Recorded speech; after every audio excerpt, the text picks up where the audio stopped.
This is cinema. একটা ম্যাচে কত কিছু হইতে পারে। হ্যাটট্রিক হইছে, গোলকিপারের ভুল, আত্মঘাতী গোল, শেষ মুহূর্তে রাফিনার ম্যাজিক। বার্সেলোনা বনাম বেনফিকার যে ম্যাচটা হয়েছে গতকাল রাতে চ্যাম্পিয়ন্স লিগে, ভাই এইটারে বলে সিনেমা। 9 গোলের ম্যাচ, যেই ম্যাচে শেষ মোমেন্টে রাফিনার গোলে বার্সেলোনা কিন্তু 4-5 ব্যবধানে ম্যাচটা জিতছে। মানে একটা ম্যাচের কি বাকি ছিল? ম্যাচের শুরুতে বেনফিকার গোলে কিন্তু বার্সেলোনা পিছিয়ে গেল, লেভানডস্কি প্লান্টি আর বেনফিকার আবার গোল। এই গোলে কিন্তু সেজনি যে ভুলটা করছে সুইপ কিপিং এ, সে যেভাবে আগায় গেছিল আর এরপর আলদের সাথে তার ধাক্কা লাগলো আর ওইখান থেকে কিন্তু বেনফিকা আগায় গেল। প্রায় 65 মিনিট পর্যন্ত 3-1 আগাইছিল বেনফিকা।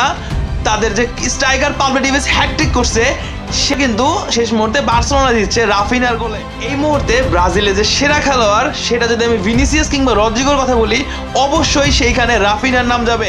বার্সেলোনার মতো একটা দলের এই যে অবস্থান, এইখানে রাফিনা গুরুত্বপূর্ণ একটা রোল প্লে করতেছে। সবাই বলতেছে লামিন ইয়ামালের কথা, লেভানডস্কির কথা, কিন্তু রাফিনা যেভাবে খেলতেছে চ্যাম্পিয়ন্স লিগে 7 ম্যাচে 8টা গোল, যেভাবে কামব্যাক করছে হেন্সি ফ্লিকের বার্সেলোনা, রাফিনহার বার্সেলোনা, এই যে 9 গোলের ম্যাচে শেষ মোমেন্টে বার্সেলোনা ম্যাচটা জিতলো, এইটার পিছনে সবচেয়ে বড় অবদান কিন্তু রাফিনহার 2টা গোল, এরপর লেভানডস্কির 2টা গোল।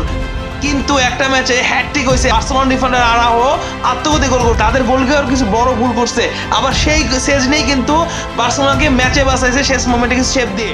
বার্সেলোনা বনাম বেনফিকা, ভাই পিওর সিনেমা। এইরকম ম্যাচ দেখার জন্য আসলে মানুষ রাত জাগে।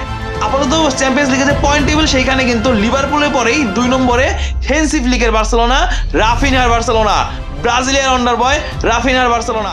আমি যদি এখন ক্লাবের বাইরে একটু কথা বলি, যে ব্রাজিলে যদি আপাতত একটা ভালো কোচ আসতে পারে, এই যে রাফিনহা, ভিনিসিয়াস, রদ্রিগো, এরা কিন্তু নেক্সট যে ওয়ার্ল্ড কাপ, সেইখানে ব্রাজিলকে খুব সুন্দর কিছু মোমেন্ট এনে দিতে পারে যদি তাদের একটা ভালো কোচ আসে। এই রাফিনহা, ভিনিসিয়াসদের ঠিক মতো গাইড করার জন্য একটা ভালো কোচ দরকার ব্রাজিল ফুটবল ফেডারেশনের।